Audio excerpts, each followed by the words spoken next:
Hi everyone, I think I'm about to start. Okay. Before I start, there are a lot of slides in this because we sort of condensed 8 months of work into 40 slides. So before I start, I want to understand a little bit about you so I can speak detail at some point and not really go into detail in some slides. So how many of you here have had soft launch or are about to going to have soft launch? How many? Cool, thank you, Mario. I think, yeah, so that's some of you, so I don't need to go too much into the soft launch logistic. How many of you, so what I'm going to do is when I talk, there are parts that focus a lot about data and benchmark, about how you interpret metrics, and there are parts about how we change the game to improve certain parts. So I can either go into a little bit detail about how game design is changed, or I can go into a little bit more detail about how data is interpreted and use that to further the game design. Which part, how many people want to hear more data? How many people want to hear more game? First, data part. Cool, 1, 2, 3, 4, 5, 6, 7, 8, 9. Cool, game design part. Right, 1, 2, 3, 4. Okay, so more data part. Cool. Sounds good. Just a little bit introduction about me. I'm part of 3 founder team at Looming Interactive. It's me, Katie, and Lauren. And Katie is going to give another talk at 2 p.m. this afternoon about user acquisition.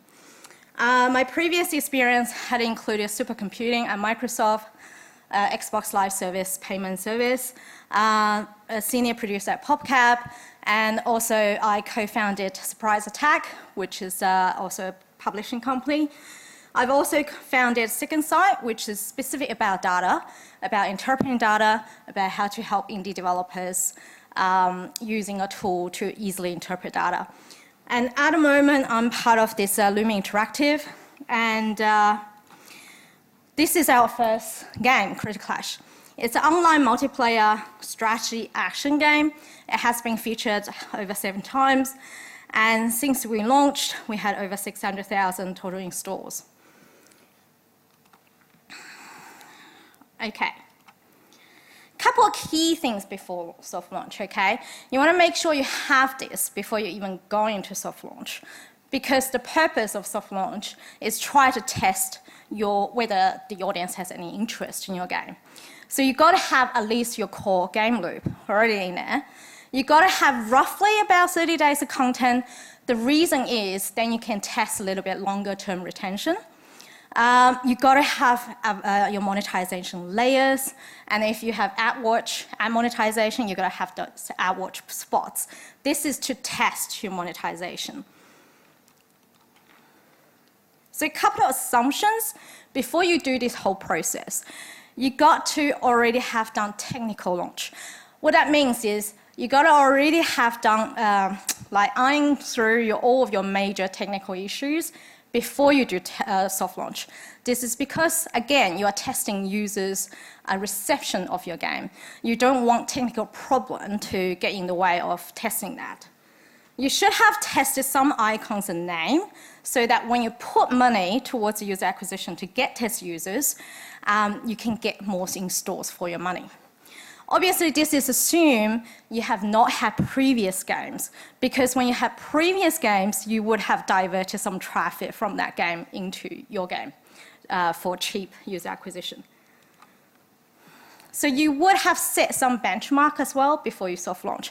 This is some typical benchmark for strategy game, not necessary for all game. For example, for a bit more casual game, day 1, I would have a lot higher expectation. For strategy game, usually day 7 is very, very important because strategy game have this longer tail and you want really core game players staying in your strategy game. So day 7, 15%. This is just an example, by the way. Conversion rate over 1.5%. I'm not going to explain what those acronyms are. I hope you've already known this. AppDAO for first tier countries should be more than 10 cents. And impressions per DAU should be more than 2. That's for monetization. You should sometimes also set sort of a target or assumption about how much percentage monetization versus your IAP monetization. For strategy game, a lot of them is still IAP monetization. So previously we set about 30% monetization, 70% IAP. That was our target. And I was hoping to get higher than that. Okay, there are 3 things you've got to consider for soft launch. What's your budget? Why is it important? Budget and accuracy is correlated in some way. So you can get a lot of volume in stores to validate your intention. What it means is you can get, for example, Vietnam or other countries that has lower CPI to get some volume. Again, assuming it's your first game. To get some volume to validate your attention.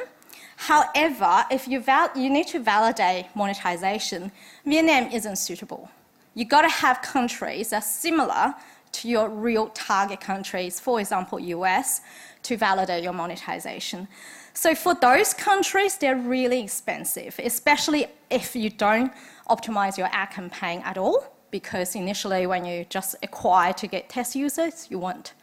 So for example, our example CPI, when we were in Australia doing soft launch, was $4 to $7 per install in Australia. Google Ads was $4.41. No optimization. Because of that, and you need over 500 minimum per day to test monetization. Why 500? Because you have 2% conversion rate for your IAP, for example. You need at least 10 per paying users per day to look at, statistically, to look at your monetization. So 500 minimum is absolute minimum you got to get in stores. So think about 500 times 4. That's over 2,000 per day, right, to test your monetization. And how many iterations you want to test. I can give you a hint that you should at least reserve maybe 40 grand or so for your soft launch, just to test enough iterations of that.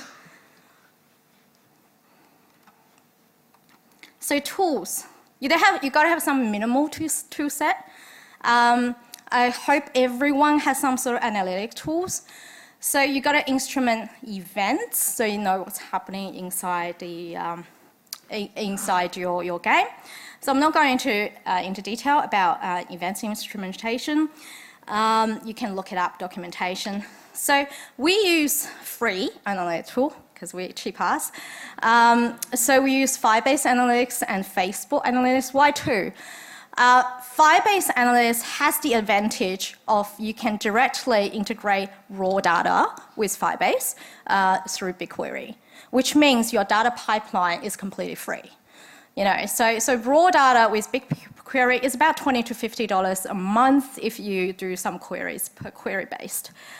Facebook, however, Firebase isn't very good at doing like high level analytics. It doesn't display, for example, how many, if you have ad watch events and you have different parameters, you can't count in Firebase Analytics that easily.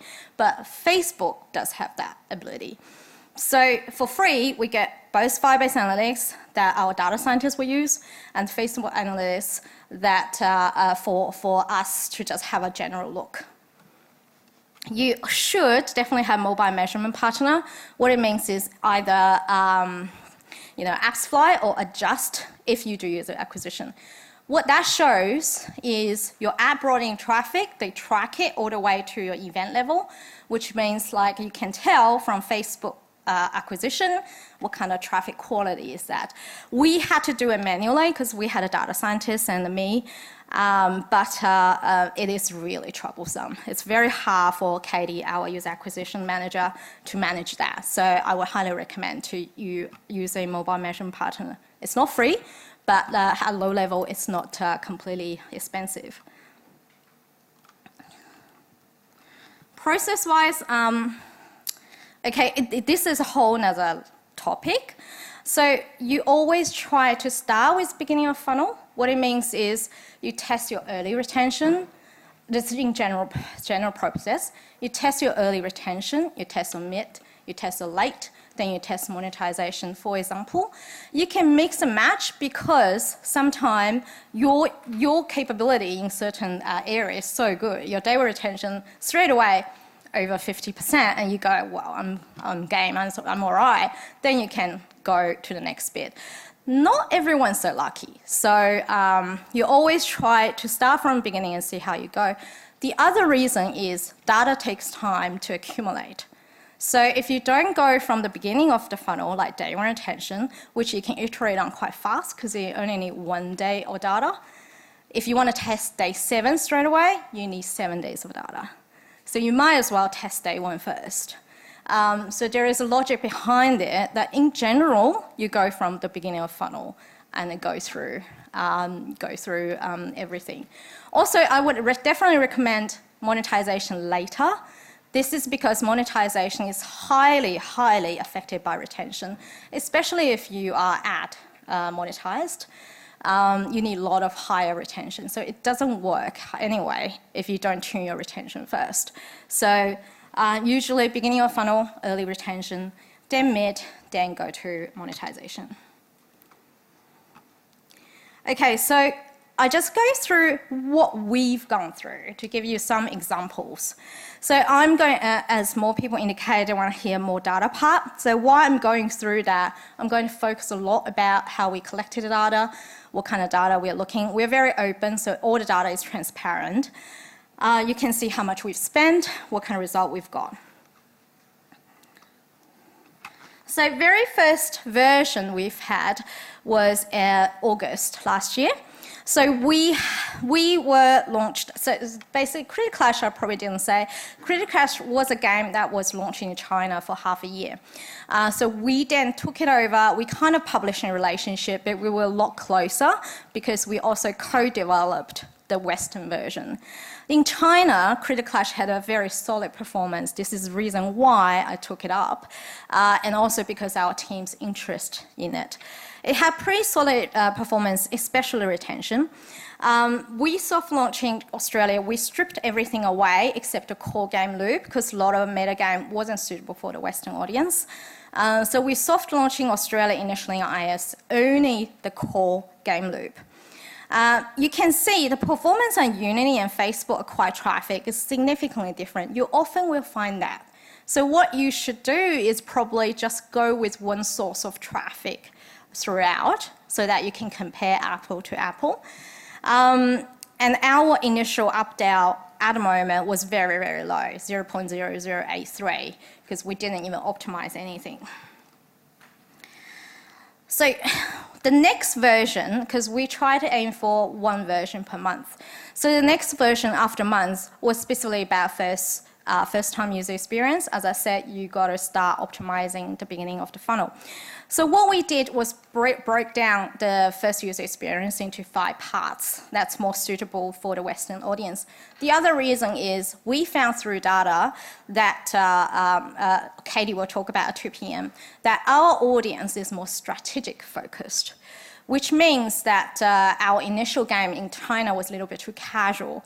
So we made the first user experience a little bit more strategic focused, especially towards the second and third levels in the 5-level thing, so that we can teach people more strategic moves during the first user experience. So immediately our retention raised from 26% to 33%. And in stores were 549 users after that.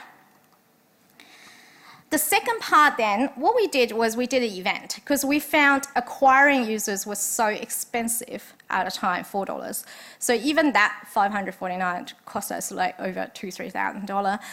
So what we want to do is collaborate with other people. So we collaborated with Bellabox, which is a beauty box partner. And we built some game content specific for them. The other idea we had was, is there a way, other than relying on advertising partner, to work directly with merchant? Can we find a way to monetize through working with merchant? So that's a test we were doing at a time as well. So our performance was, we got 222 installs from Bellabox for free. Amazingly, what we found was comparing to what merchant got on Facebook, usually is about 2% conversion rate. We got 13.3% conversion rate within game for people to go and check out Bellabox Beauty Box. So one hypothesis we had that games do engage people a little bit more if you collaborate directly with merchant. It's a potential very profitable collaboration. That was working for us at that time. So the next version, then we go, okay, so we've tested day one retention and we needed to start testing early monetization. So this bit, I'm going to talk a little bit about how you think about monetization. So with this one, first, you got to think about first purchase. As you probably know, we had an initial monetization layer already, but we didn't have very effective first purchase. What we wanted to do was using machine learning from Unity at that time to try to use machine learning to optimize when to present to users the first purchase. By the way, if you don't know about Unity's machine learning, it's a good way for developers to access machine learning without implementing yourself. We later found we had to implement ourselves because Unity does not share data with us at all, which made a problem for us. But machine learning is definitely a future if you want to automatically optimize when, at what price, what kind of content to present to users. This is a very good problem for machine learning to solve. So we use Unity machine learning for that. We also use an annuity model, which is very popular in China, only started to work in the West a little bit now, like the last couple of years. Annuity is basically you purchase first and you give players every day certain parts.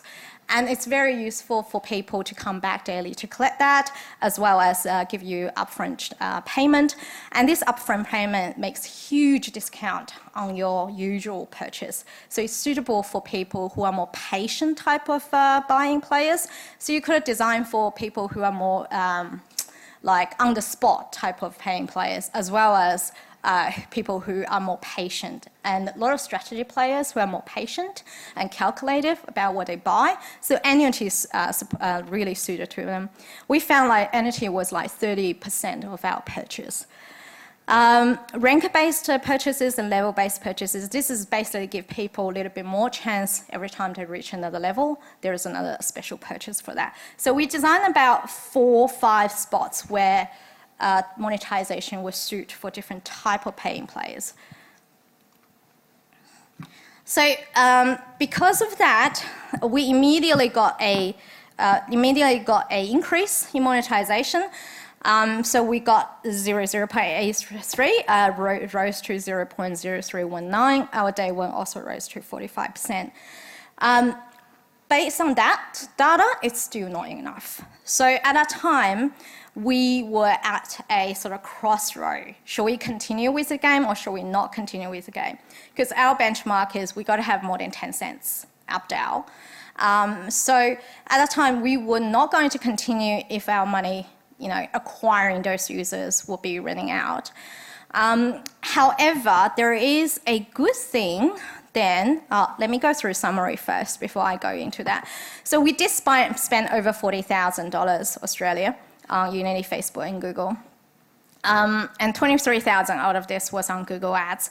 We have 5 major milestones optimizing all of those. I only talk about 3 milestones, but in detail, but we literally had 5 releases to try to address that. We did increase, but not good enough to proceed. So what should we do now? We then talked to Google. So Google had this program called Start on Android program. So what it does is we thought by ourselves, in Australia, soft launch, that would be too hard. And when we talked to Google, Google said we have this Start on Android program. If you come in and we like you, we like your game, then we will feature you from early access to pre-registration to live. If every single milestone you are above a score 4 review, as well as satisfying our retention and monetization target. And so we presented to Google our current metrics. So by the way, if you talk to Google, metrics, you got to know your metrics. They really would ask you about what's your performance, what's your day 1, what's your day 7, what's your up-down, how's your conversion rate and everything. So we convinced them that we were winning like 8 companies selected out of hundreds to go on this Start on Android program. And immediately when we went through the early access featuring, we got 15,000 installs. So comparing to 2,000 usually what we talked about, like installs we had to acquire with our own dollar, we got 15,000 installs just by featuring. However, this is part I want to go down into data a little bit. You got to understand that different traffic is different. So our Russia, it indicated to us, because we previously been testing in Australia, this is global data. Global data is always different to single country data, right? So global data, especially on Android, tend to be lower than first tier countries, because there are a lot of countries that they install and they may not check out, especially if your language isn't localized. We wasn't localizing in Russia, but we saw a much higher percentage of retention in Russia. And Russia is a very highly strategic player, concentrated country. So if you do strategy game, it is a good thing to consider Russia. However, Russia's up-down isn't very high, so you have to think about how to utilize other ways to monetize in Russia. But every single, when you look at data, you have to separate not only the global average, but also for this country specifically, what is my retention rate, up-down rate. Then, unfortunately, those analytic tools don't give you that. You have to use real raw data. So like I said, if you have like BigQuery data pipeline sorted out using SQL query. Most of you would know how to do SQL query. This is relatively easy. So we did have 30-day global LTV, lifetime value. I'm sure you all know. Lifetime value, again, no analytical can give you accurate lifetime value. You have to calculate yourself. Even like paid tools such as Mixpanel, they don't necessarily give you accurate lifetime value. I won't go into detail how lifetime value is calculated. We can talk about after talk. So 30-day global lifetime value was 27 cents, but USA at the time was already 45 cents because we did further round of optimization before going early access. We were really happy about that. So we thought it's worth doing an ROI test after improving day 7 retention because we were still not very happy with day 7 retention and we haven't addressed it. Okay, why is it not doing it?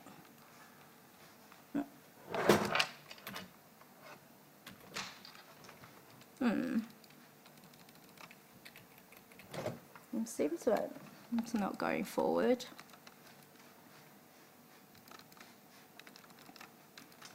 Here we go, try again.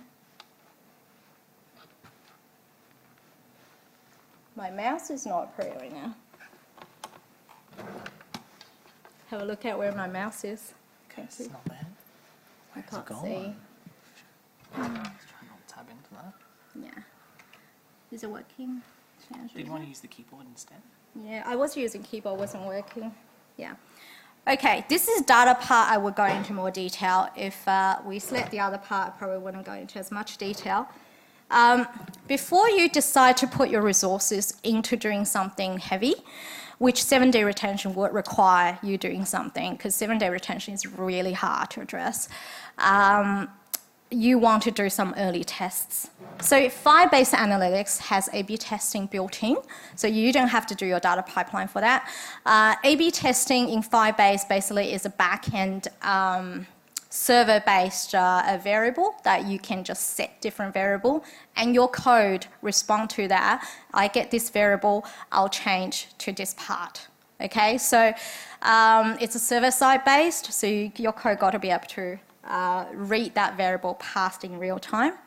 And the Firebase will do the automatic allocation, random allocation, split traffic into 50-50, and also display the result. And the best thing is it tells you if it's statistically significant, because most people don't know how to do statistical analysis. So they will go, oh, this is better, A is better than B, but it's not necessarily if it's not statistically significant. So the good thing is Firebase will do that as well. So I highly recommend using Firebase. So our first hypothesis is if we change the strategic play and we make variety of strategy the number one thing, does that improve retention? Okay, so our hypothesis initially is people have the same team all the time. It's a team-based strategic game. So people have the same team of animals all the time. If we make a game mode that would be more variety and we randomly assign you animal, does that improve retention? It doesn't. So what it's saying is 77, variant A is the change bit. It's a 77% probability to be best variant, which means it's not necessarily significant. So that didn't work, that hypothesis. We have hero, and so we go, does wanting a hero make people play more? That's our second hypothesis. So, but we split A and B. So the second hypothesis is strategic hero. So one hero ability is it's very set. I know what I'm getting. This is throw. This is very strategic. It will increase this hero, increase attack points, such and such percentage, blah, blah, blah. But the other hero is just a skin. It doesn't necessarily increase your attack point and health. So we go, do people really like just a skin, or do people really like, improve attack power? So basically, the variant A to be 83% probability to be the best variant. But what we found more significantly is both variant A and B, which is hero-based, are definitely better than the control. So if we say there is a hero at the end of this thing, you will get a hero, people are definitely more likely to play more. So the engagement level is much higher. This is statistically significant. Okay, so the last one was, okay, let's try hero. We know hero works, but let's try hero. If we make a very fun hero, that means we made an animal from ground up. That's the only time we made some code, okay? Other ones are existing mode, we change a little bit, okay? So we make new code, made a new hero, and go, okay, so if this new hero is a little bit more fun, it copies attack instead of we tell you strategically that hero is a chameleon. That chameleon will shoot a ton and attack somebody straight. So it's very easy to see this is attacking a chameleon. But the variant A is more fun. I'm copying someone's attack, you know, so it's very random. I may copy this person, or I may copy the other animal. So it's much more random than the other one. So this one, we found with control group, people just like to know it's an attack one. It doesn't matter if it's more fun, you know, change your strategy. They like the certainty. So like it's definitely 99% most likely to be the the better variant, so we use that. And all of these three tests last about 2 weeks. Only the last one required 1 week of coding. This does not work again. Is there a screensaver or something? Yeah, that's why it didn't work. Yeah, maybe just really try again.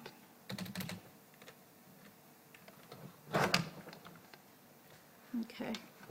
Maybe you could just scroll through the... Yeah, maybe I'll just scroll through. Just my mouse doesn't seem to respond anymore. touch screen. Several time.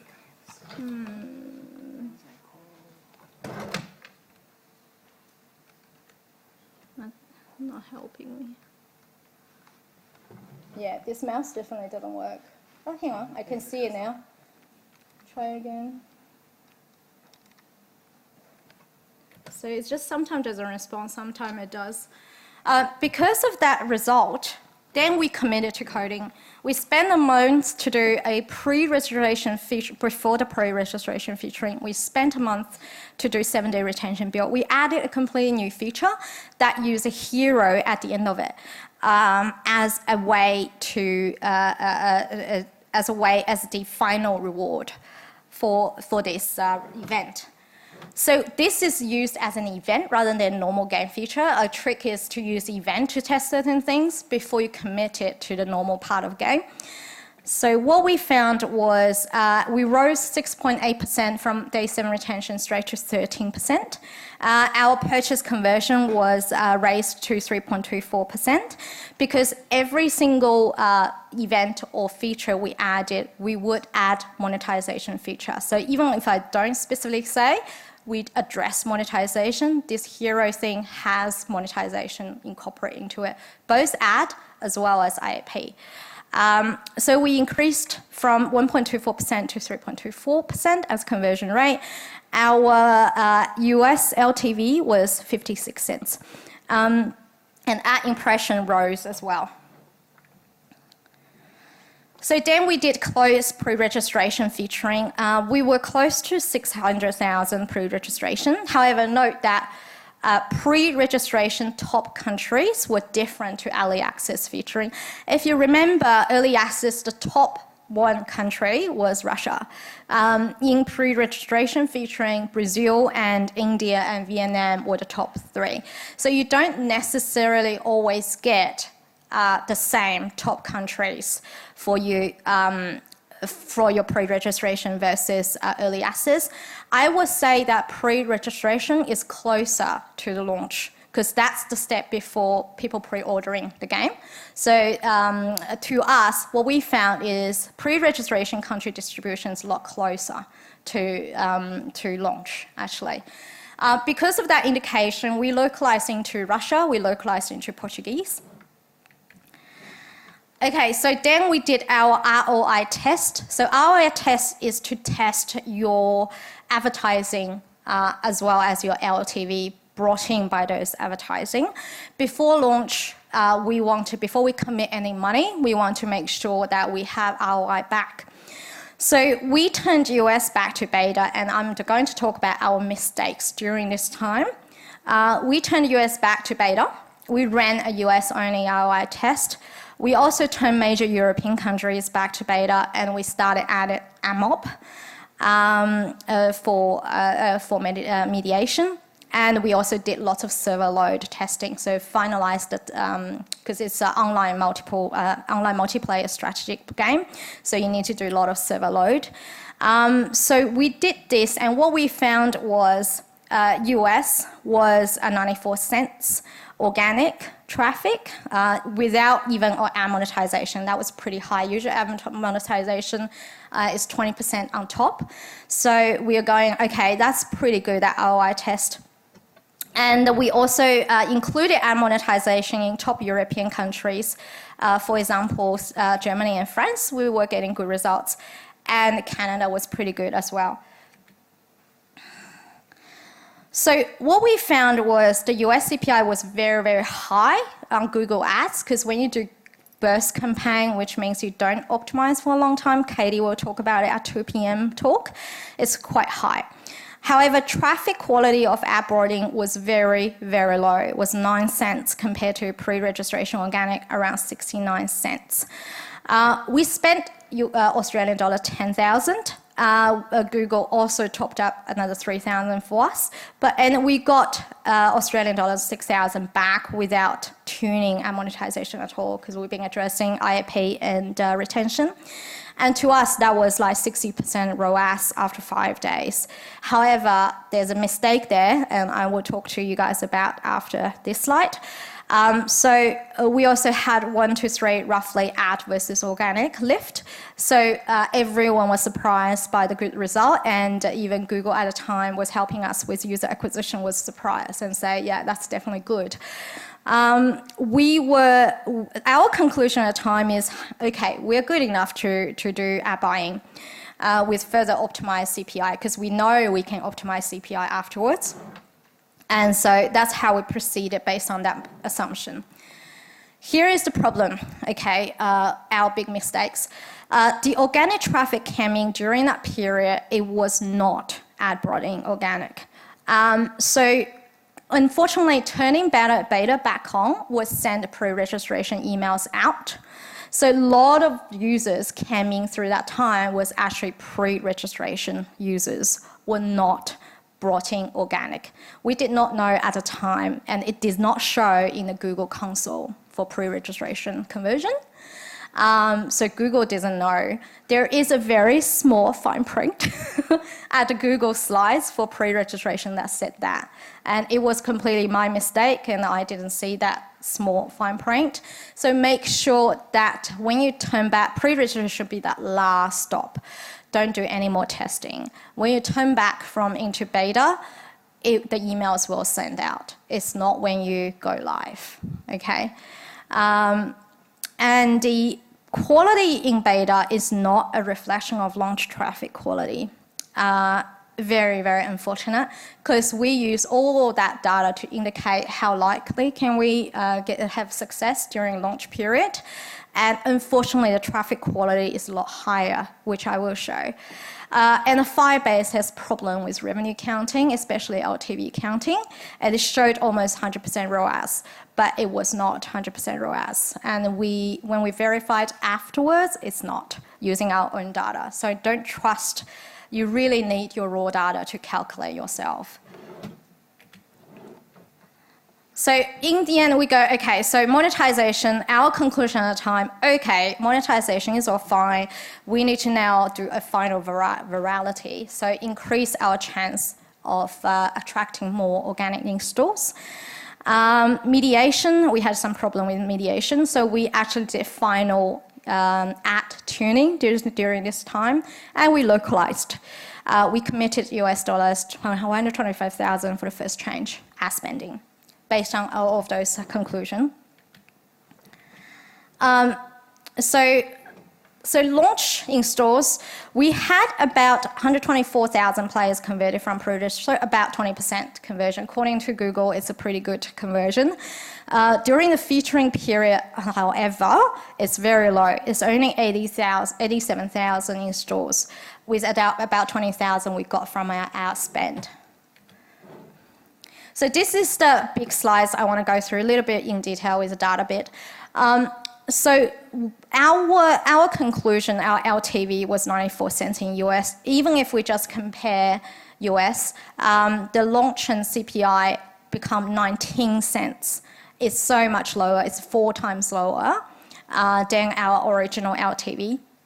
Ad traffic was even lower for the CPI campaign. We had to switch to TCPA campaign, which is a campaign that basically purchase by paying users. Again, Katie will go through that a little bit more detail. Because ad traffic being so low, when we switch to TCPA, it improved. It's 82 cents. However, buying those users are very, very expensive. This has completely switched our formula. So now we came from a profitable game to a not profitable game.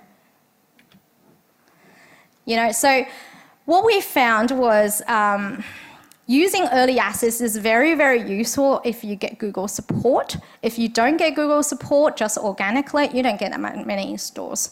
But if you get Google support and doing early access featuring, you do get a lot of installs. Soft launch by yourself is very, very expensive. So I would definitely recommend doing early access. Also that you get global traffic instead of just one source of traffic that help you discovering countries that potentially you haven't thought of. We just didn't have a lot of time to address second tier, third tier countries. Otherwise, we would definitely spend a lot more time on Russia, for example. We also found Vietnam and Malaysia were really good at us. We could have spent more time on that if we had time outside of one first tier country.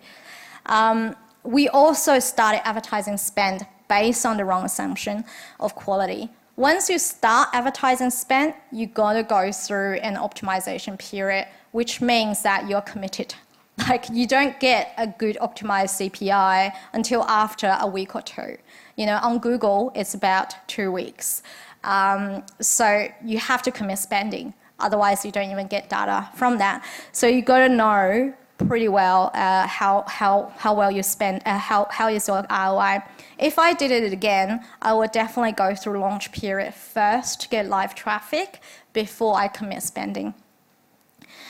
Featuring was much, much smaller than anticipated. So featuring is going to be smaller and smaller in the future. I don't think anyone should have, people who've gone through featuring several times will know. It's not something to rely on. So advertising is getting more and more expensive, featurings get smaller, so you got to build on word of mouth, and you got to be ROI positive with your advertising. And, you know, or you could build a suite of games, you start cross-promoting with each other. That would be something that you have to think about. You should definitely do soft launch. Our initial opt-out, if you remember, was 0.0083. Without tuning with live traffic, you will not get to the stage where you can to do launch. However, don't use vanity metrics to fool yourself. So in my topic with this talk, I said it's 80 times raise of monetization. This is Australia compared to Australia, iOS at a certain time, right?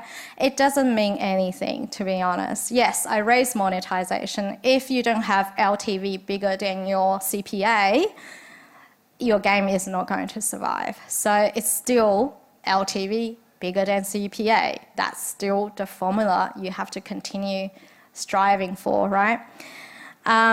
And please check out Katie's talk at 2 p.m. for the other side of story. She also has lots of data about advertising. Thank you very much.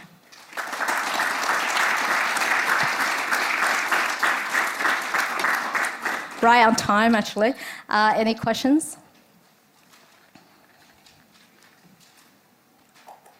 Oh, good. No questions?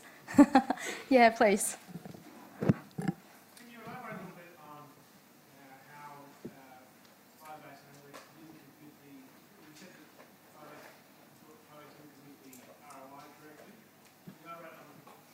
Yeah.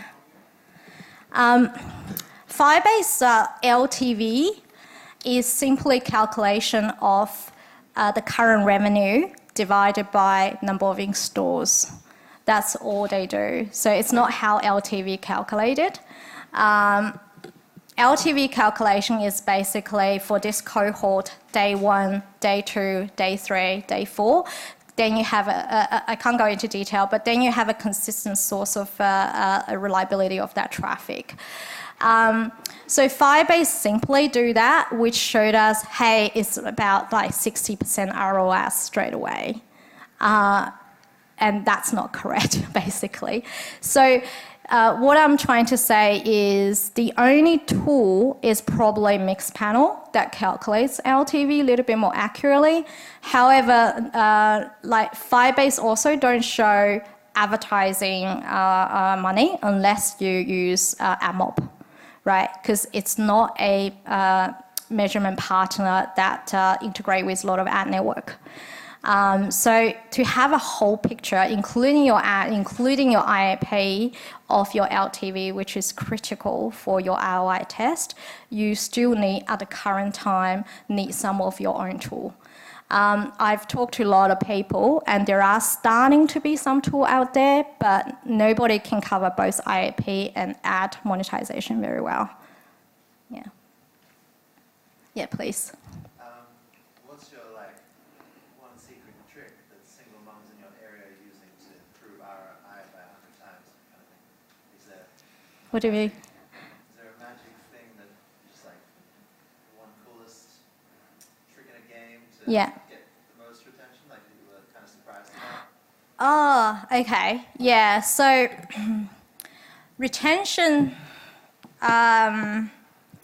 Monetization and retention is very different. Retention is much harder to improve. Monetization, to be honest, is much easier to improve.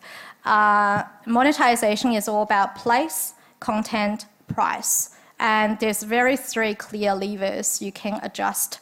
A lot of people are using subscriptions, and Mario knows like subscriptions can be highly profitable, but there is still a conversion to subscription as well, so you can't escape that. So there are three clear levers. Retention, on the other hand, is to do with your game itself, right? If your day one isn't high, day 7 will not be high. So because day 1 is showing how well people like your game in the first loop. So my secret trick, if you like, for day 7 is if day 1 is okay, I would try to have goals, medium-term goal for day 3 and day 7. So maybe by day 3 you unlock something, by day 7 you unlock something. So my previous design of the hero thing, the hero is roughly calculated to be on average number play time. You get it in day 7. Like you stretch a little bit, you get it in day 7. You can also pay to get it in some way, not completely pay, you still have to work for it. But you can design for day 3, average time of play, maybe about 2-3 hours, you get certain things by day 3. So you set very clear goal in your metagame. And that's a very easy thinking around how you design for day 7 retention. For longer retention, however, there is no trick. You just have to have really good game content. There are still some trick, but it doesn't work as well. Yeah. Yeah. Can you talk a little bit about what the machine learning agents actually did in the game? What sort of things were they influencing? Yeah, so our own design machine learning or Unity machine learning? Okay, so Unity machine learning, the good thing about Unity machine learning, it has data across Unity network. So what it actually tries to do is you give it 30 different price points, the same package, 30 different price points, for example, and it knows based on their network, this person is highly valuable player, so it will present the higher valued purchase pack to that person. It doesn't mean the same package that person pay more. We definitely tune the package to more be fair, you know, like you pay higher, you get more stuff, basically. But Unity will display higher. It will also learn along the way, because you've got to have several points. So it will also learn learn the data along the way. Have you been paying? If you've been paying, they will display different priced package along the way. It will also determine the best display point. At the moment, that's their future version. This one doesn't that. You have to specify the display point. Our own machine learning, however, will do all three. But we have not been successful in deploying production because it needs so much data. Lots of data to train at the beginning. So there are a lot of problems with how much data it needs to train. That's why using Unity is better, because you wouldn't initially have that much data to train the machine learning at all. Does that answer your question? No, Yeah. very interesting. Okay, cool. Yeah, please. Do you have a dedicated shop screen in any of your games compared to this selective best player gets the biggest package? Yeah, so we do. However, what you do is you want to, the key to monetization is display the right content at the right time with the right price point. So that's a 3P, right? That means that you shouldn't expect people just going to shop. So you either have like a complete level, which is the best thing, a complete level, then you show something that for that level, people feel like they've earned it. For that level, I've earned this new package, for example. And so but all those packages are still in our shop. The shop will be one stop, but you shouldn't limit to your shop. Another key thing, for example, that there's no more currency, you should directly give them one package, or most two, to say, hey, purchase this package if there's no more currency. Again, you don't expect people to go to the shop to do that. And just at that time, you don't have enough currency, I give you a package. Yeah, cool. I think that's it, right? Yeah, cool. Thank you.